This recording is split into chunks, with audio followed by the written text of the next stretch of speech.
Hey guys, it's Christian and Emma, and today we are going to be talking about LawBreakers.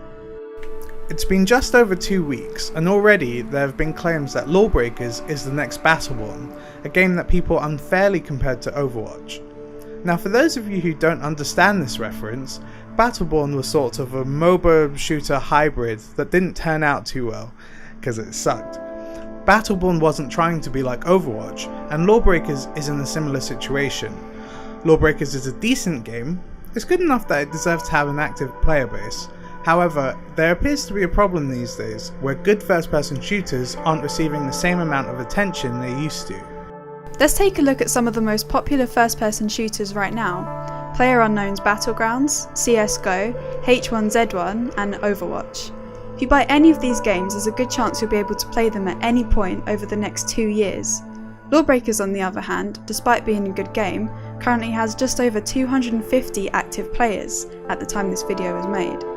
Again, it's only been 2 weeks and the game is already in this state. There's not a lot Boss Key Productions can do to save the game at this point. They already have a solid game on their hands that doesn't need any tweaks to the gameplay. All they need is some people to play it. The only real solution we can see is for the developers to make the game free to play, which funnily enough was originally the plan for the game when it was first revealed back in 2015. Going free to play might be enough to get some people interested, and with the loot box system already in place, hopefully that could be all the developers need to maintain the game. Of course there are issues with this solution. People that bought the game may feel ripped off knowing that they ended up paying for a free product. The developers will also have to come up with a business model that doesn't ruin the game in some way. Introducing pay-to-win mechanics wouldn't go down very well. Not to mention the confusion that would surround the game afterwards, especially if the game switched to being free-to-play relatively soon. It seems to me that LawBreakers is in a sticky situation that seems almost impossible to get out of. LawBreakers is a new IP with plenty of great ideas, but that isn't enough these days to get by. Look at Titanfall 2. It's an excellent game that features both an amazing single player and multiplayer experience. If a game like that didn't do well, what chance does LawBreakers have without making any drastic changes?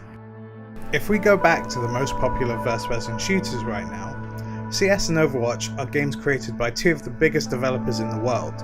H1Z1 and PlayerUnknown's Battlegrounds are completely different from what everyone else is doing, and LawBreakers, while different in a lot of ways, isn't different enough to stop people associating it with other games. The comparison between LawBreakers and Battleborn has stuck. Unless the developer does something drastic, it will end up going the same way as Battleborn. With Quake Champions arriving this year, it's more likely that players are going to opt for the well-known, established franchise that is free to play, rather than a new IP that is already struggling. Thank you so much for watching our video. We hope you enjoyed it, and let us know what you think about LawBreakers in the comments below. As always, please remember to like and subscribe, and we'll catch you in our next video or stream. Have a good day.